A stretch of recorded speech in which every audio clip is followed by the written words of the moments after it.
This is a book review about Originals, How Nonconformists Move the World by Adam Grant. This book discusses how to be more creative, think outside the box, question the system, and how people like Martin Luther King, Steve Jobs, Carmen Medina, Rufus Griscom, Donna Dubinsky, Da Vinci, and Einstein made real change. In this book, Grant calls these people originals. Grant describes originality as championing a set of novel ideas that goes against the grain but ultimately makes things better. Being like an original, or even being an original, is closer to home than we all probably think. Grant discusses the importance of managing the risks involved in generating, recognising, and voicing unique ideas.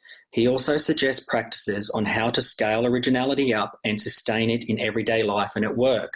Lastly, he explains how we can use emotions and anxiety to accelerate towards originality. Discussion on originality is significant because it shows us that we all can champion novel ideas. Although there are external influences which affect originality, for example, having your ideas reviewed by peers, there are practices in our control that can help us to become more original. The first idea to help us to becoming more original is how your own internal control is a starting block to go against the grain and explore your creativity. For instance, a study was conducted in a workplace that showed that if you don't accept the default internet browser and download an alternative, you are more likely to be productive, creative, and have more job satisfaction. Why is this? It's simple. Those that take the initiative to go against the grain and look for a better way of doing things by questioning the default way or system end up better off. However, many people are stuck in their old ways of conforming and accepting the default method of doing things, but to progress more rapidly, you need to question the default, particularly if there is a better way of doing things. You need to be more original and less conforming. Idea 2 is about taking the initiative to speak out and how and when to do it. Rufus Griscom created Babbel, and when he pitched his ideas to investors, he used an unconventional technique. He would tell them why not to invest in Babbel. This is a strange approach compared to what we are used to, yeah? It challenges our old beliefs. But guess what?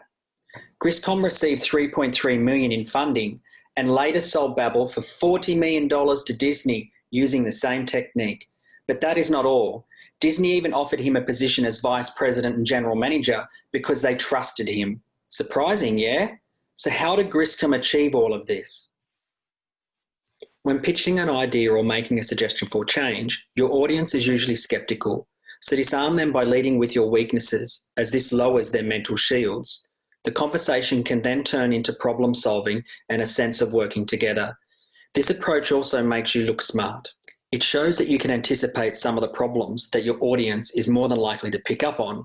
And finally, this style makes you look authentic and trustworthy and less like a car salesman. This idea has given me insight to speak out in a strategic way and not to be afraid of testing unconventional methods. Timing is also significant when it comes to speaking out, and the next idea I will discuss relates to timing and how the proper use of it assists with creativity. Idea 3 is procrastinating strategically generates creativity. In work and in life, our old beliefs constantly tell us that acting early is the key to success. There are, of course, clear advantages to speed, but I will now explain why taking your time can improve the effectiveness of your performance. A conducted experiment asked college students to write a proposal for a business idea. One group started immediately, whilst the others were asked to procrastinate by playing Minesweeper. Who do you think came up with the more creative proposals? The proposals from the procrastinators were 28% more creative. Grant says that procrastination may be the enemy of productivity, but it can be a resource for creativity. Another example is Martin Luther King's dream speech. It was worked on for a year, but King was still making edits and changes as he walked on stage to address the crowd. He also ad-libbed whilst he was giving his speech. By delaying the task of finalising his speech, King allowed the Zeigarnik effect to occur. Russian psychologist Dr. Bluma Zeigarnik demonstrated that people have a better memory for incomplete than complete tasks. She said that once a task is finished, we stop thinking about it, but when it is interrupted and left undone, it stays active in our minds. Half a century after King delivered his famous and original speech, the words, "I have a dream," remain one of the most recognisable phrases in history, and would you be surprised to know that this statement was not even written into his speech? By the time the speech was done, King added so much new material to his speech that the length of it had nearly doubled. Had King completed his speech in advance and followed it accordingly, it is doubtful that his speech would be remembered at all. The extra time he allowed permitted his mind to make new connections, be more creative, and deliver an amazing performance. So what have I learnt from this idea? It has taught me that starting a project and stopping for a period of time allows for your mind to unconsciously make additional connections to the project and increases overall effectiveness. However, there is a sweet spot with procrastination, as obviously leaving a project until the last second will result in the project not being completed or you selecting a less novel idea as you rush to finish it. This next section of the book review, I will critique 2 ideas and make recommendations of where I think Grant could have improved. I'll start my first critique with going back to idea 1, going against the grain. The book refers to 3 studies that discuss that as teenagers, successful entrepreneurs were nearly 3 times as likely as their peers to break the rules and engage in illicit activities.